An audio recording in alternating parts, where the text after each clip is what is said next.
Wali Songo sekali pukul gamelan 1000 orang masuk Islam. Kenapa? Mukul gamelannya udah jadi wali. Ini artis dangdut belum jadi wali, saudara. Sekali petik gitar 1000 orang mabok. Saya mau tanya nih semua, jawab yang dari hati, saudara. Mau ikut artis dangdut atau ikut ulama? Jangan terlalu mudah mengkafirkan. Paham? Kiblat kita sama. Jangan terlalu mudah mengkafirkan. Sikapi kita menghadapi gerakan takfir ini dengan penuh rahmah, ya. Jangan dengan kemarahan juga. Kita jaga akidah kita Ahlus Sunnah wal Jamaah dan hadapi gerakan-gerakan mereka dengan cara ajak dialog, bukan ajak berantem. Jangan, ya. Seru mereka ke jalan Allah dengan cara yang baik, nasihat yang baik, dalil yang baik. Mereka takut dengan kata syariat. Mereka takut dengan penerapan hukum Allah. Mereka Islamofobia. Mereka anti-Islam. Mereka nggak mau lagi Islam disuarakan oleh habaib ataupun ulama. Kurang ajar tidak? Kurang ajar tidak? Orang-orang semacam ini biarkan atau lawan? Biarkan atau lawan? Takbir. Mana ada caci maki diajarkan? Mulai kapan caci maki menjadi ilmu yang harus disebarkan? Allah-Allahan, menanamkan kebencian. Menanam kebencian, bukan bencinya si A si B. Kadang kelompok harus bermusuhan dengan kelompok ini. Na'udzubillah. Anda harus keluar daripada wilayah-wilayah menjerumuskan itu. Tugas Anda adalah mempertemukan hati, bukan memecah hati, bukan memecah belah hati.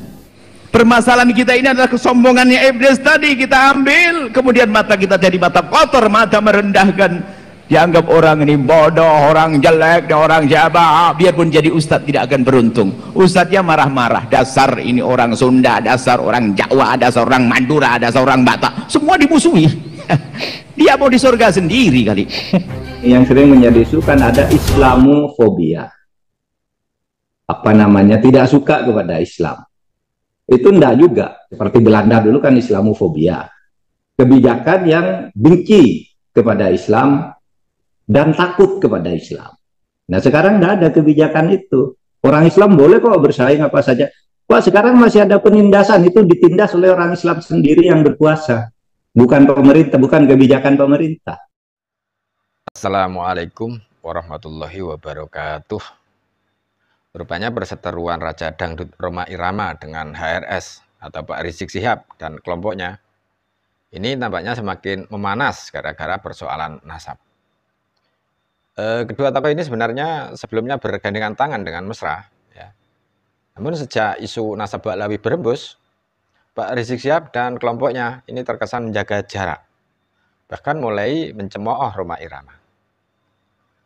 Sebagian masyarakat menilai Rhoma Irama punya sikap yang bijak, mengajak para habib atau para habaib ini untuk berdiskusi.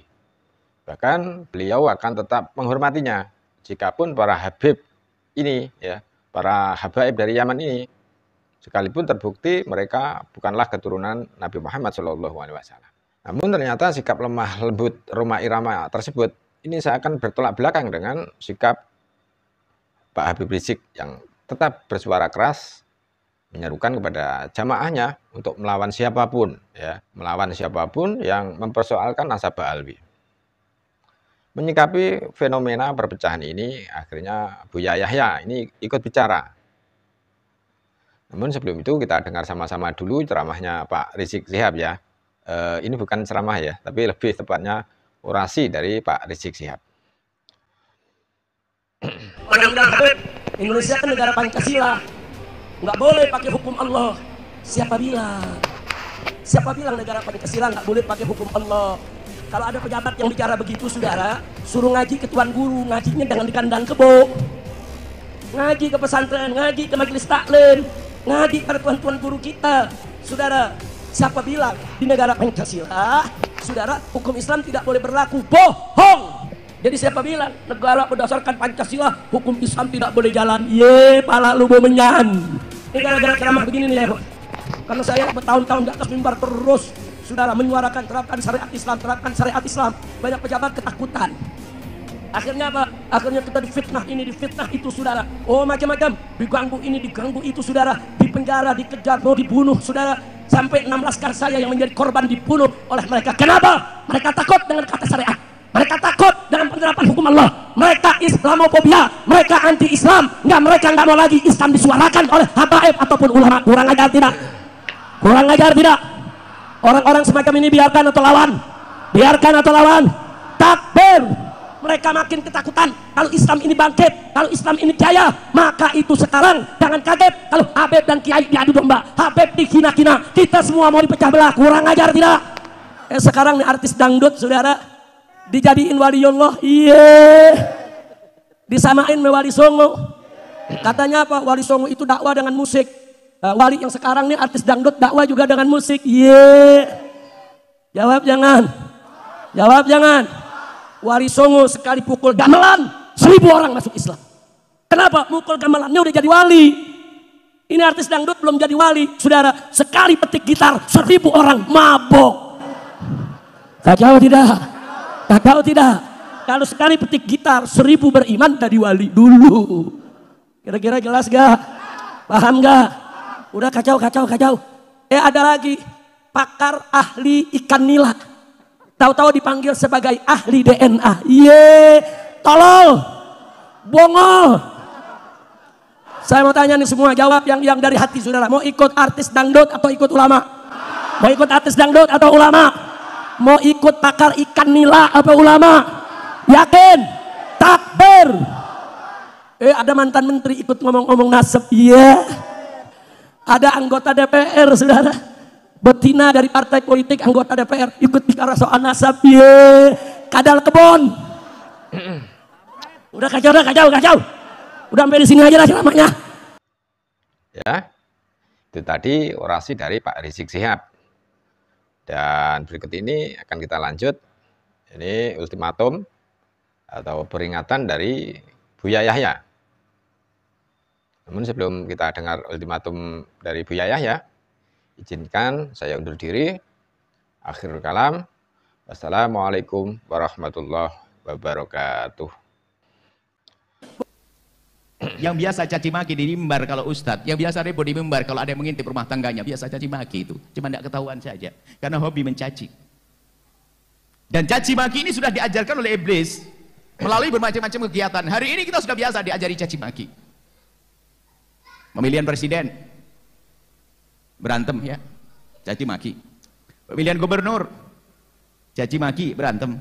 Pemilihan bupati, wali kota, caci maki, berantem. Pemilihan kepala desa, lurah, caci maki, berantem. Karena sudah terbiasa. Pemilihan ketua masjid, berantem juga.